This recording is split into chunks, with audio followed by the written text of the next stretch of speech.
vamos a estar viendo la lección 23 que corresponde al módulo 5. Y esta lección se llama el matrimonio, amor, respeto y unidad. En este módulo, nosotros hemos estado viendo cuál es la responsabilidad y el deber del hombre. Una de las cosas que yo a veces no me entienden los hermanos, pero voy a tratar de explicar por qué lo hago de esa manera, es que cuando llega a haber un problema matrimonial, la responsabilidad recae sobre el varón. ¿Por qué? Porque él es la cabeza del hogar. Entonces yo sé que algunos pueden discutir, no, es que la esposa que me tocó, es que ella mete muchos problemas. Y puede ser que sea cierto. Yo no estoy negando esta parte de que realmente a veces en el matrimonio no nos fue como nosotros esperábamos. Pero al final del día, esto es algo que a nosotros nos toca entender como una responsabilidad que nosotros hemos adquirido. Que ser cabeza de la casa no es simplemente soy el jefe cuando van las cosas bien, sino que él es el que va a tener que resolver al final del día por las decisiones que hayan tomado.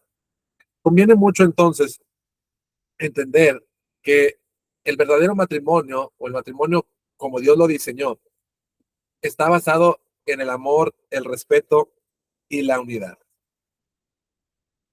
Entonces, partamos nosotros de esta primera idea. El matrimonio es una alianza. La palabra de Dios nos dice que después de crear al hombre, Dios dijo, no es bueno que el hombre esté solo. La primera institución que Dios creó entonces no fue ni la iglesia, ni el gobierno, incluso no fue la nación de Israel, que tuvo un lugar preponderante en el plan de redención, sino que fue el matrimonio. Esto nos hace a nosotros saber que el matrimonio ocupa un lugar central en el plan de Dios para el ser humano. Muchos hombres dedican mucho tiempo a construir un patrimonio, están muy enfocados en la parte del trabajo, en tener una carrera o incluso en el ministerio. Hay tanta gente que se ve día y noche dentro de la iglesia sirviendo a los hermanos, pero que descuidan la relación en la que pasarán la mayor parte de su vida.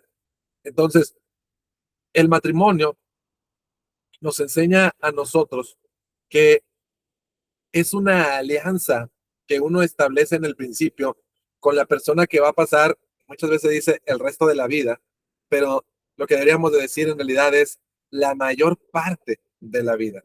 ¿Qué pasa con esto?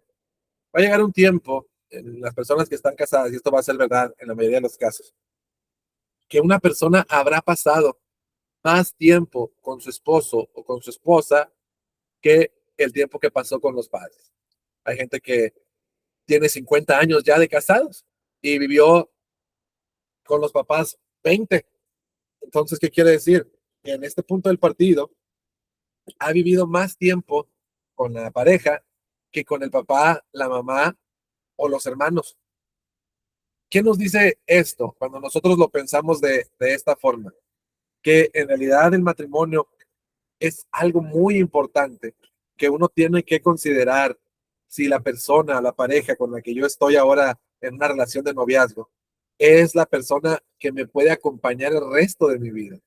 Y no solamente el hecho de que si puede o no acompañarme el resto de mi vida, sino el hecho de que tiene las características necesarias para emprender el viaje que nosotros vamos a tener.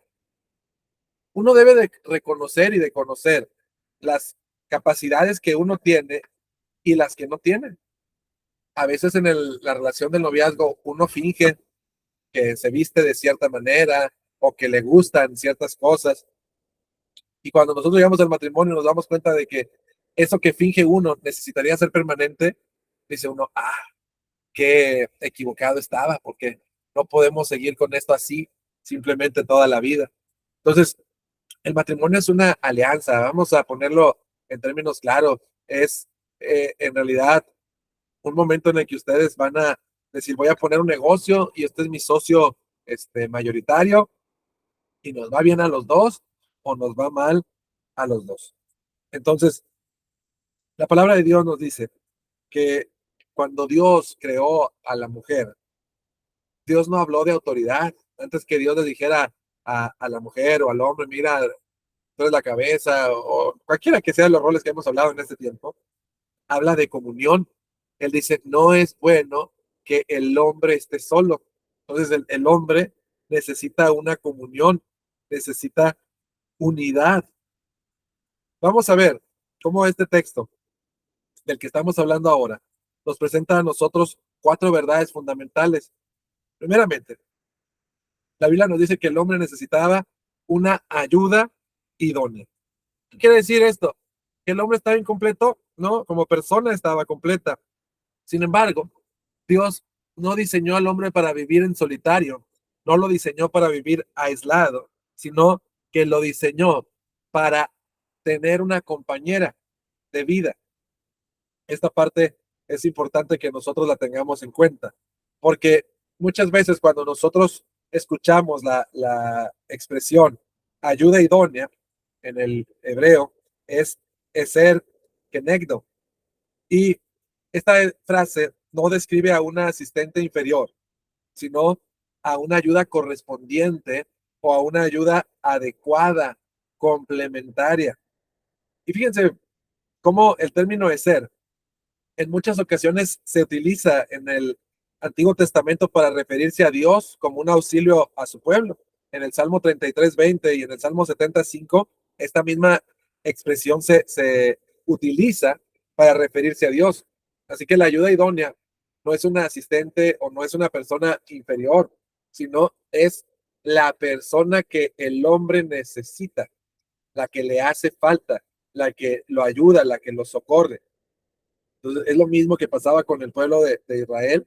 Dios se pone a sí mismo como el idóneo, el adecuado, el que necesita, como si no hubiera alguien más capaz de cumplir ese espacio, de complementar ese espacio que el hombre tiene. Entonces, no es como en balde que se diga la media naranja, ¿verdad? O sea, es la otra parte que hace falta para complementar al hombre.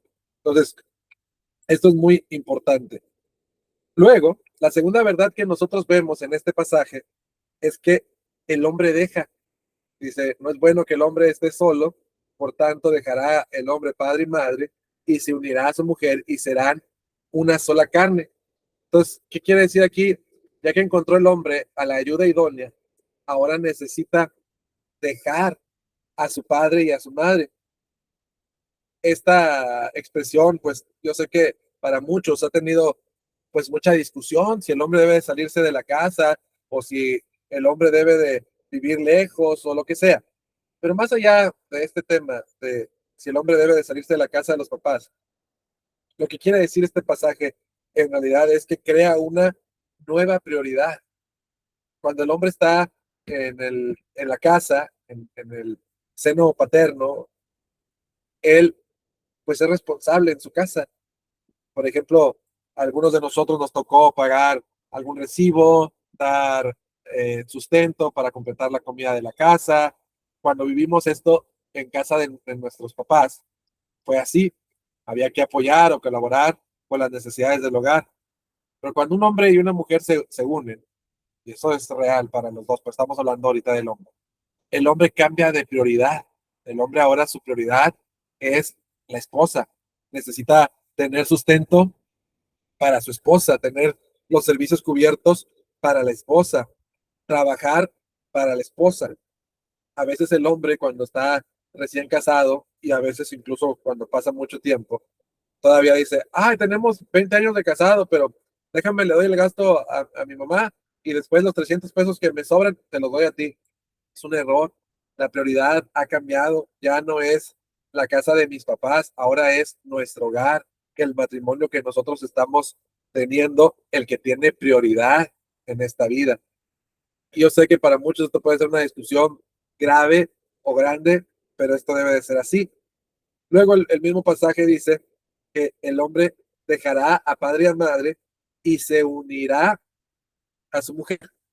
La palabra indica adhesión permanencia y fidelidad. No implica una relación temporal, y esto es algo muy importante, que a veces la gente se casa y dice, bueno, nos vamos a casar y si nos va bien, vamos a nosotros a continuar dentro del matrimonio.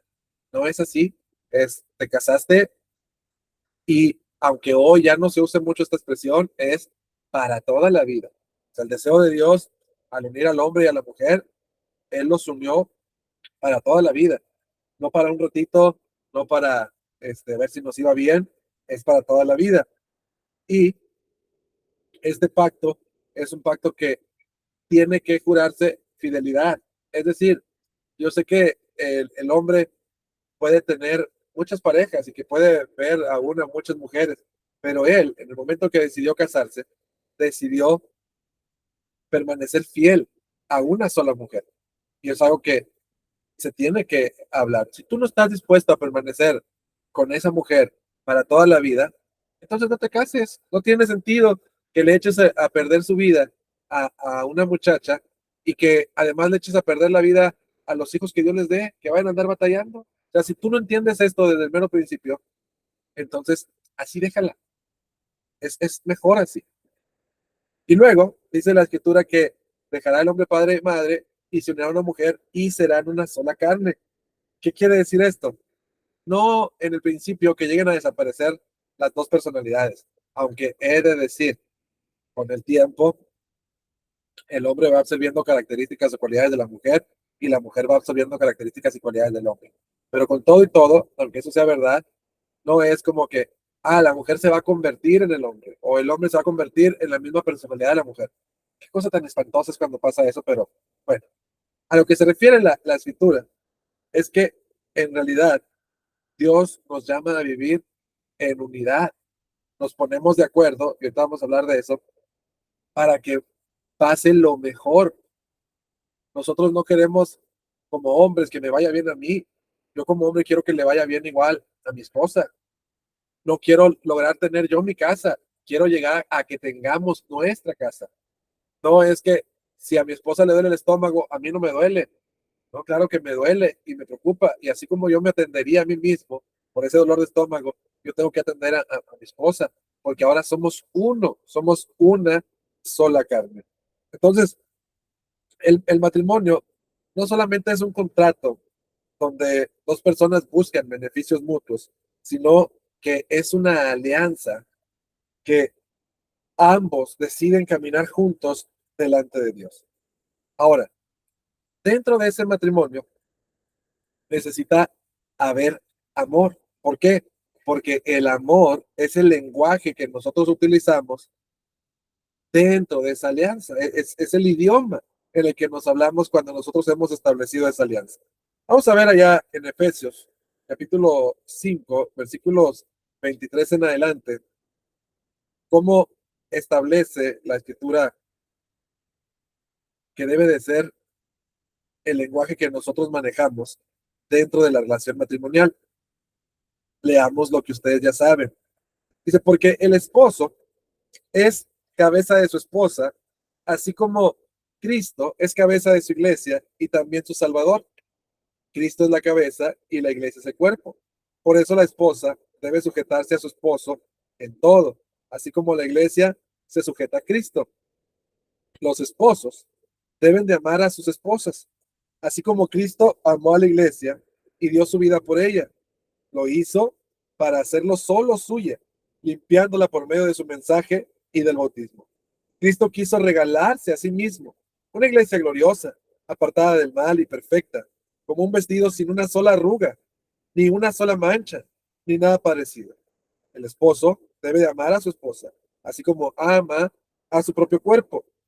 El hombre que ama a su esposo, a su esposa, se ama a sí mismo, porque nadie desprecia su propio cuerpo. Al contrario, lo alimenta y lo cuida, del mismo modo que Cristo cuida a la iglesia.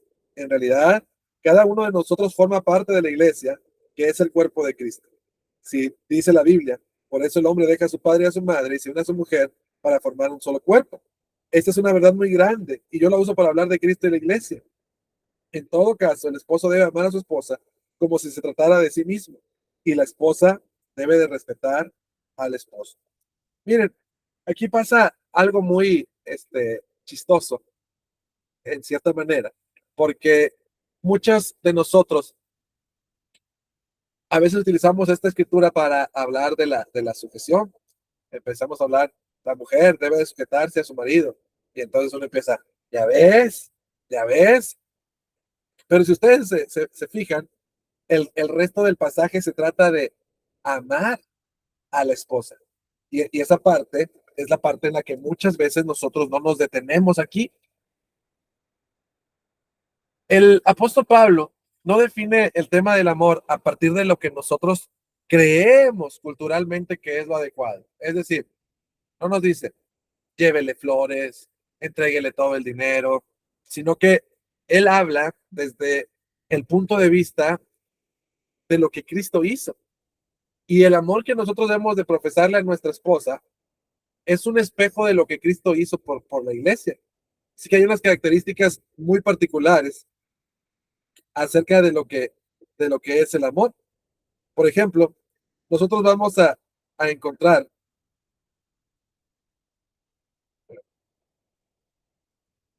el segundo que se me movió del apunte, ya está. Nosotros vamos a encontrar cuáles son las características de cómo el hombre debe de proveer o debe de dar ese amor hacia su esposa. Dice la primera parte de la escritura, dice que el Señor, primeramente, Él se sacrificó a sí mismo para la iglesia. Muchas veces el hombre exige, pero no da, lo que les decía yo. El hombre escucha esta parte del pasaje y dice, ya ves, tienes que obedecerme, así dice la escritura. Si no quieres ser cristiana, entonces tienes que sujetarte a mí. Pero ¿por qué la iglesia se sujeta a Cristo? Por lo que Cristo ha hecho. Entonces, Cristo se entregó primero por la iglesia y ahora la iglesia está dispuesta a sujetarse a su marido. Y aún así la iglesia somos bien cabezones, ¿verdad? Pero no nos desviemos del punto. El punto es que primero el hombre hace y se gana ese respeto o esa admiración. Yo creo honestamente que quizá en el 90% de las relaciones de hombre y mujer, la mujer tiene una admiración por el hombre. Entonces, a veces la admiración va de lo fuerte que es, a veces la admiración va de lo valiente que es, de cómo ha logrado obtener sus ingresos, sus negocios, de cómo se viste. Pero, como les decía, muchas veces el hombre finge que cuando llega el tiempo de estar casados, la mujer se da cuenta y dice, ah, este era, como luego dicen acá, nada más el entre, nada más la entrada. Mientras andábamos de novios, todo se veía muy bonito. Ya ahorita que estamos casados, ya me di cuenta que es bien cochino, que deja los zapatos ahí regados en la sala, que agarra el vaso de agua y ahí lo deja sin importar nada. Ya me di cuenta que es bien codo, que en realidad no está dispuesta a compartir las cosas, que no sabe cambiar una llave de la regadera o lo que sea, ¿verdad? ¿Qué pasa? La mujer deja de admirar al marido y cuando eso sucede, pues también con eso empiezan a venir los problemas, porque la mujer no está dispuesta a sujetarse a alguien que no respeta. El hombre entonces debe estar dispuesto a hacer lo que tiene que hacer para que de esta manera pueda en realidad la mujer seguirse sujetando al, al marido. Entonces, Jesús así lo hizo. Jesús es el ejemplo de cómo debe de comportarse. Y entonces la mujer naturalmente está dispuesta a seguir al líder. Pero no eres el líder porque Dios dijo que eras el líder, sino eres el líder porque te has ganado ese lugar, entregándote antes que exigiendo. Otra de las cosas que vemos en el amor de Jesús es que Él buscó el bien del otro antes que el bien propio. Esta es una parte importantísima del amor. A veces el hombre ve que la mujer está trabajando, que está haciendo muchas cosas, y ¿qué hace el hombre? Simplemente se sienta a ver, y dice, ay, ¿por qué no vienes para acá? ¿Por qué no vienes para acá? Las quejas clásicas, ¿verdad? No me ayudas con los niños, no me ayudas en la casa, y yo sé que hay muchas cosas que pueden aquí, ser cuestiones de manejos y que pueden ser cuestiones de acuerdos que tienen dentro de los esposos, pero uso esto solamente como un ejemplo de cómo muchas veces el hombre busca más bien su propio bien. Dice el hombre, si yo ya comí, ya me voy. Y simplemente ya la mujer, pues que le haga como pueda. Si alcanza a comer, qué bueno. Y si no le alcanza, o sea, dentro de la empresa, él es el más importante y la mujer queda en un segundo término. Si la mujer está batallando para cuidar al niño, pues esa es su responsabilidad. Yo, mientras me pongo a jugar al play o me pongo a ver el partido y ella que batalle arreglándose y yo aquí y cuidando al niño y yo aquí mientras estoy esperándola y todavía le digo, a ver, ¿a qué horas? Te estás tardando mucho. Entonces, como les digo, yo no estoy diciendo que el hombre y la mujer no puedan llegar a un acuerdo y delimitar perfectamente las funciones, sino que pongo estos ejemplos simplemente como para decir que muchas veces el hombre en realidad no está buscando el bien de la otra persona, sino el bien propio. Imaginen ustedes al Señor Jesucristo. Yo he dicho, no me saben que yo mejor, ahí sálvense ustedes como puedan.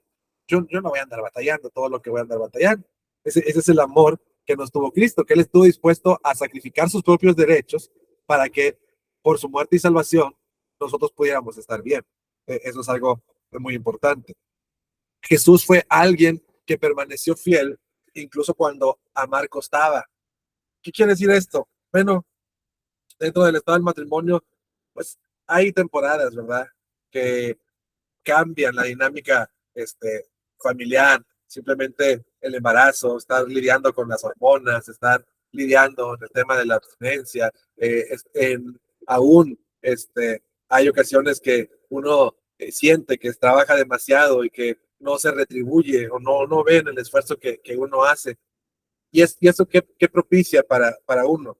Bueno, pues entonces empiezan a venir pensamientos como, no lo voy a hacer, pues al cabo no me valoran, al cabo no, al cabo les da igual, o llega a pensar que quizá en la familia de papá o de mamá, ahí sí me tratan bien, mi mamá sí me quiere, sí me hacen mis huevitos, mi mamá me hace mis tortillas de harina, esta señora no, así que no vale la pena, o peor aún, llega a pensar la gente en el hecho de que, bueno, pues si esta no me sirve, pues voy a buscar a alguien más que sí pueda llenar o cumplimentar mis necesidades que yo tengo. Pasa mucho, lamentablemente. Y son cosas que nosotros no vemos en el tema del amor. Jesús permanece amándonos a pesar de que amarnos cuesta demasiado. Otro en su lugar hubiera dicho, mira, para cómo andan, para las cosas que hacen, yo mejor, pues así me quedo, ¿verdad? No tengo necesidad de andar batallando por esto. Entonces, Jesús nos sigue amando, cuidándonos, alimentándonos y sosteniéndonos como su pueblo a pesar de toda la situación. Por eso el amor bíblico no es solamente un sentimiento. Algunos nos justificamos siempre diciendo es que no me nace. No, es una decisión constante el amor, el deseo de buscar el bien del otro. Cuando la pareja muere, muchos hombres dicen yo sí la quería y probablemente sea cierto, pero querer no significa necesariamente haber aprendido a amar. El amor bíblico se demuestra con acciones concretas en cuestión de tiempo, de paciencia, de servicio, de dominio propio y de palabras que edifican. Entonces, cuando surge un conflicto, la pregunta no debería de ser, ¿cómo demuestro que tengo razón? Sino, ¿cómo amo a la persona que decidí pasar el resto de mi vida? Porque les voy a decir algo que a lo mejor les va a ahorrar muchos problemas. Los discusiones o los pleitos en el matrimonio son cosas que van a pasar, porque pues no siempre vamos a estar de acuerdo, pero a veces cuando estamos todavía inmaduros en el tema del matrimonio, queremos nosotros ganar la discusión. Y aquí no se trata de ganar la discusión, de decir, no, es que ganó mi esposa, no, es que gané yo. Pues entonces cada quien mejor dele por su lado. Se trata realmente de que nosotros podamos llegar a un acuerdo donde ella pierda algo y gane algo y yo pierda algo y gane algo, de forma que el matrimonio pueda seguir creciendo. Pero si no, si yo gano y nada más sobajo a mi mujer y mi mujer obedece simplemente porque no le queda de otra. Esos resentimientos son los resentimientos que se quedan ahí guardados por años. Luego te dice la esposa, allá en el año 1988, cuando tú me dijiste esto, ya pasaron 30 y tantos años de la discusión y se sigue acordando. ¿Por qué? Tú ganaste en ese punto, te hizo lo que tenía que hacer, pero dejaste una herida, una marca ahí en el matrimonio. Entonces, es importante que consideremos esto. También, la palabra de Dios nos enseña acerca de vivir con ellas en respeto y en honor. Dice el apóstol Pedro, en 1 de Pedro capítulo 3 y versículo 7, dice, vivid con ellas sabiamente, dando honor a la mujer como vaso más frágil y como coherederas de la gracia. Entonces el apóstol Pedro, perdón, no habla primeramente de el hecho de que nosotros seamos la autoridad, sino que habla de la sabiduría, habla del honor. Vivir sabiamente implica conocer realmente a la esposa, implica conocer sus fortalezas, sus temores, sus luchas, sus cargas y actuar de manera que ella sea tratada con dignidad. Muchos hombres esperan respeto, que la mujer los respete, pero se les olvida que Pedro los mandó a honrar.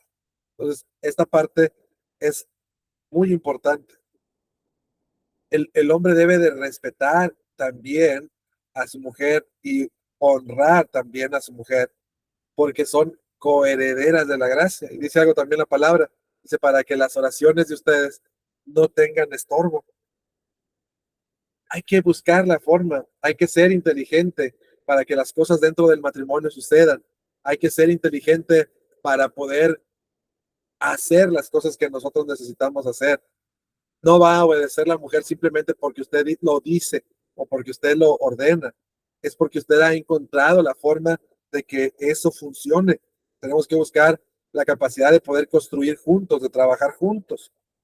Entonces, como les decía hace rato, la mujer admira al hombre. Casi estoy seguro que en la mayoría de los casos la mujer se casó con un hombre al que admiraba. Pero ¿qué pasa? Si nosotros dejamos de cultivar nuestro carácter y sacamos el track que llevamos dentro, con el tiempo esa admiración se vuelve en decepción. Entonces, el respeto no se conserva simplemente porque una boda o porque yo soy tu marido, sino se fortalece cuando el hombre continúa creciendo espiritualmente, se hace más sabio, no para ejercer el dominio ni para impresionar, sino para parecerse cada vez más a Cristo. La palabra también nos habla de que el gozo dentro del matrimonio es una parte importante en el diseño de Dios. Allá en Proverbios 5, 18 al 19, dice la escritura,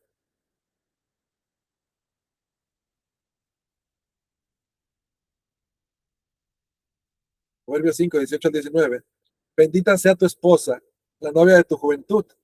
Es como una linda venadita. Deja que su amor y sus caricias te hagan siempre feliz. Querido jovencito, no dejes que otra mujer te cautive ni busques las caricias de la mujer casada. Este pasaje nos recuerda que el matrimonio no se hizo únicamente para solventar responsabilidades, sino que se instituyó principalmente para disfrutar la compañía del cónyuge. Dice la escritura, alégrate con la mujer de tu juventud. Conforme va pasando el tiempo, se pierde la capacidad de poder convivir con la pareja. Digamos, a ser muy buenos administradores de la casa. Mira, ten el dinero para que vayas a hacer el mandado. Mira, ve a la junta de los niños. Mira, haz esto, haz aquello. Hay una cosa que se llama el síndrome del nido vacío, que es esta cosa, yo no sé si a ustedes les ha tocado ver, pero muchas veces cuando los hijos se van de casa, los papás ya estando 20 y tantos años casados, 30 años de casados, se divorcian. Y uno dice, ¿por qué? ¿Por qué se divorciaron? Porque se fue lo que los mantenía unidos, los hijos. Se fueron los hijos y ahora de qué platicamos. ¿Y ahora qué hacemos? Ya no hay que llevar al niño a la escuela, ya no hay que estarlo acompañando en esto o en aquella cosa. ¿Y qué pasa? El marido y la esposa dejan de ser eso. Eran padre y madre, eran socios que cuidaban una casa, pero ya no eran más esposos. Se perdió esa parte. ¿Por qué? Porque no disfrutaron de la mujer, porque se acabaron las citas románticas, porque se acabó el ir a comer al restaurante, porque se acabó la plática nocturna, se acabó el darse un beso, el abrazarse, el tomarse de las manos. Todo eso pasó porque tenían solamente la responsabilidad de los hijos y dejaron de ver su amor, dejaron de cuidar el amor que se tenían como esposos. En el mejor de los casos van a hacerse viejitos juntos, viviendo en la misma casa, pero ya cuando el amor se acabó completamente ahí en el hogar. Entonces, estas son cosas que parecen eh, que no son importantes, pero lo son. O sea, dice la escritura que Dios diseñó el matrimonio para disfrutarse.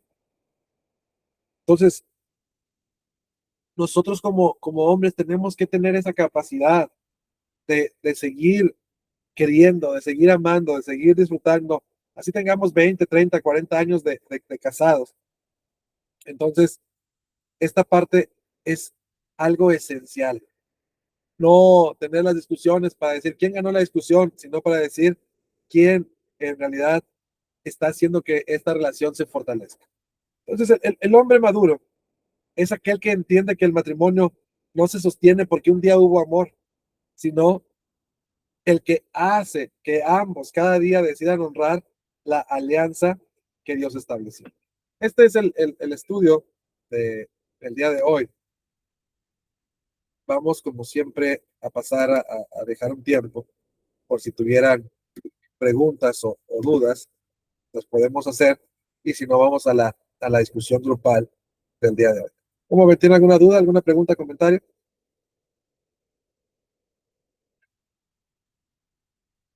Bueno, entonces vamos a pasar a la discusión. Es una discusión cortita de 5 preguntas. Vamos a empezar con Marshall. Para ti, Marshall, ¿qué significa que el matrimonio sea una alianza y no solamente un contrato? ¿Qué tal, hermanos? ¿Cómo están? Buenas noches. Muchas gracias, Rafa, por tu mensaje. Son mensajes que, pues como siempre digo, va de todos, pero en especial en se deberían predicar más para los jóvenes, para que no vayamos tan en blanco, porque, pues sí, como dices tú en la pregunta, el matrimonio debe ser una alianza, o sea, en el que el esposo y la esposa se pongan de acuerdo para todo, simplemente para llevar un matrimonio sano conforme a la palabra de Dios, para llevar a los hijos en un buen camino conforme a la palabra de Dios, y no solamente como actualmente se está haciendo únicamente, son dos personas que se gustan, ya no aguantan estar viéndose cada fin de semana, ya no aguantan a lo mejor estarse viendo cada que se pueden, si es que uno vive en una ciudad, uno vive en otra, y toman la decisión únicamente de juntarse y solamente pues para satisfacer sus necesidades, hablando de todas, ¿verdad? Entonces un matrimonio es una alianza donde tienes planes a futuro, como lo dijiste tú también, donde es para disfrutarse, como dice la palabra, pero pues antes de eso pues es un proceso larguísimo que hay que hacer. Muy bien, muchas gracias, Marshall, y qué bueno que te haya sido útil la lección del día de hoy. Pues bueno, la tarea es replicar y compartir esto que estamos aprendiendo aquí. Sammy, ¿qué implica para ti que un hombre viva sabiamente con su esposa, de acuerdo a lo que vimos ahí en 1 Pedro 3? ¿Qué tal, Rafita? Buenas noches y buenas noches a todos. Dios les bendiga. Muchísimas gracias también por la muy buena lección, muy buena presentación y pues con muchos también reprensiones muy buenas para nuestro tiempo. Bueno, pues vivir simplemente yo siempre lo he entendido como un pasaje que te permite no solamente ser la cabeza como una autoridad, autoritario, sino alguien que aprende a comprender a su mujer, que sabe exactamente A ver, te me estás cortando, no sé si sea nomás conmigo o con todos. ahí me escucho bien. A ver, parece que ya te recuperamos. A ver, si Sí, puedes decía que no se trata solamente así como mencionabas en el estudio de ganar, o sea, de tener la razón, porque al final de cuentas tener la razón no significa que realmente hayamos ganado nada, a lo mejor perdimos más de lo que realmente ganamos, y una persona sabia pues lo que busca es construir, Entonces, en este caso, yo creo que vivir sabiamente con ella significa tratar de comprenderla, tratar de ponerte en su lugar, mostrarle el amor que tienes a través de la forma en la que ella lo pueda asimilar o entender, y también pues de comprender, ¿verdad? Que en este caso es como varones simplemente tratamos de hacerlo a nuestra manera, y más en aquel tiempo. Yo creo cuando se escribió pues era muy, aunque siempre ha sido la mujer rebelde, de todas maneras siempre ha habido muchas que se levantan de todas maneras en oposición al varón o a la autoridad, pero yo creo que de alguna forma el varón pues sí terminaba siendo muy autoritario. Entonces sé inteligente, sé sabio, trátala bien, y yo creo que esto puede acercar mucho más a la unidad que el querer imponer nuestra autoridad. Muy bien, muchas gracias. Juanito, pues te tocó una pregunta un tanto difícil, pero bueno, vamos a ver, ¿qué opinas tú acerca de qué prácticas fortalecen la unidad del matrimonio al paso de los años? A ver qué nos puedes decir tú de esto. Buenas noches, Dios bendiga. Muy buena lección, Rafa. Realmente es muy, muy útil para todos. Y bueno, en base a mi gran experiencia que tengo en el tema y en la práctica, ¿verdad? Y creo que por eso lo haces. Pues bueno, yo creo que lo que encontramos en la palabra, pues al menos lo que podemos ver, ¿no? Yo lo puedo ver en la teoría y al menos lo que tengo, pues en conocimiento, creo que los que han sido como que ejemplos para mí de matrimonio, creo que pues he visto esa cuestión que a lo mejor a veces puede faltar, ¿no? También, tanto veo la parte de lo que se hace como de lo que no se hace. Algunos que son ejemplo para lo bueno, otros para lo malo. Creo que uno de ellos pues, es el respeto. Tal vez a veces no hay ese respeto entre ambos en muchos aspectos de la vida.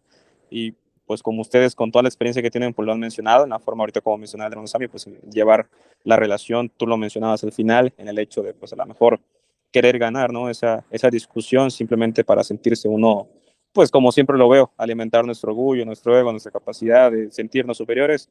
Y pues creo que también un conocimiento correcto de lo que pues Dios nos enseña mediante el Señor Jesucristo, cómo amó y cómo ama a la iglesia, y cuando yo creo que tenemos un desconocimiento de ello, pues podemos hacer y deshacer cosas que no son correctas. Entonces, pues creo que en la práctica, pues más que nada lo veo como en la parte del respeto, ese cariño mutuo tal vez también, que se puede ir perdiendo tal vez con el paso de los años, se puede ir enfriando, y al final el ejemplo que pusiste de cuando los padres se separan, y pues sí, algunos casos que me ha tocado conocer, de que pues ya personas grandes, pues uno diría, no, ya está hecho el trabajo, ya terminaron de criar sus hijos y pues ahora van a ser ejemplo, ¿no? De un matrimonio, pero pues se han separado después de mucho tiempo, pero pues bueno, dabas buena explicación, pero al menos en mi ignorancia o lo poco que conozco, pues pienso que puede ser parte de ello.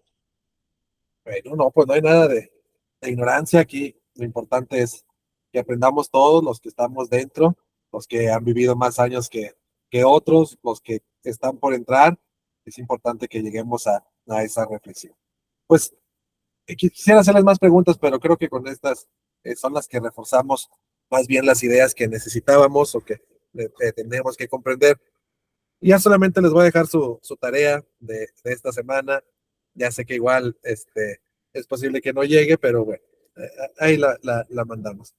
Esta semana, como tarea, me gustaría que prestáramos atención a las conversaciones que tenemos con las personas más cercanas de nuestra familia.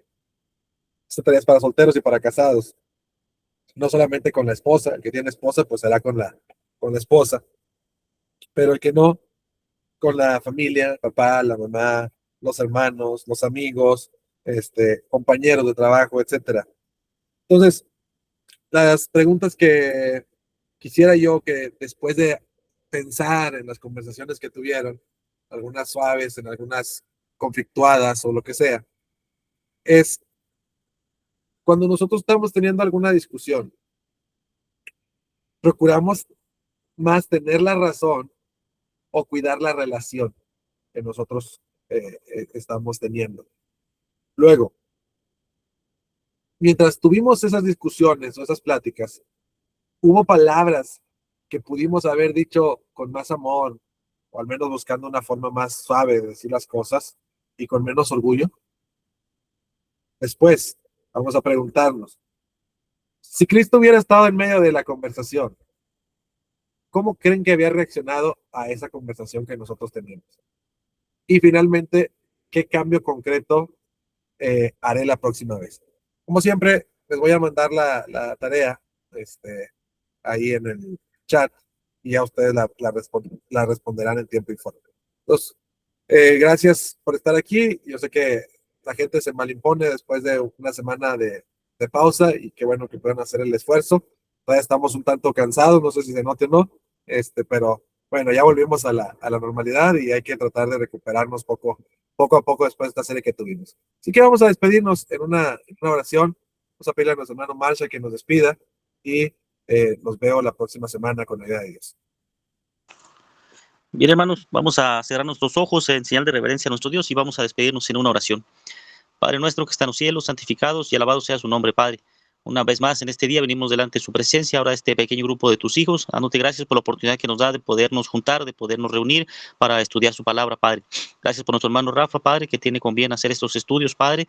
Gracias porque le da el conocimiento, le da la sabiduría, le da la experiencia, Padre, y le queremos pedir que lo guarde a él, a su familia, a su esposa, Padre, para que puedan seguir con estos planes que ellos tienen, Padre. Agradecemos la reunión que también han tenido con bien hacer para los jóvenes, Padre. Queremos pedir que usted los siga cuidando en los planes que él tenga para su iglesia, para su familia, y que usted, Padre, los siga bendiciendo y prosperando en todas las áreas de su vida. De igual manera, Padre, queremos pedir bendición para cada uno de los que estamos aquí, la familia de nuestro hermano Sammy, Padre, protéjalos a ellos también, sus hijos, su esposa, las actividades que le haga como iglesia, Padre, porque sabemos que también usted lo ha puesto como líder, como luz en esa congregación, Padre. Sígalo protegiendo y sígalo ayudando, Padre, en todos sus planes. Con nuestro hermano Juan, de igual manera, sígalo ayudando para poder llegar a ser pues un esposo que usted quiere que nosotros seamos, Padre, y denos la oportunidad de tomar esa experiencia para que en el momento que nos toque hacerlo, Padre, también podamos recordar estos estudios que estamos teniendo y podamos hacerlo para honra y gloria de usted. Ahora que vamos a despedirnos, Padre, cuídenos en esta noche, protéjanos de todo mal, permita que podamos descansar y que el día de mañana podamos amanecer con bien, con vida y con salud para continuar con nuestras actividades diarias. Todo esto se lo pedimos y le agradecemos en el nombre de su Hijo amado, nuestro Señor y Salvador Jesucristo. Amén. Amén, amén. Que tengan una Hasta la bonita próxima. noche. Dios los bendiga. Amén, Vamos, adiós. adiós. Shalom, shalom.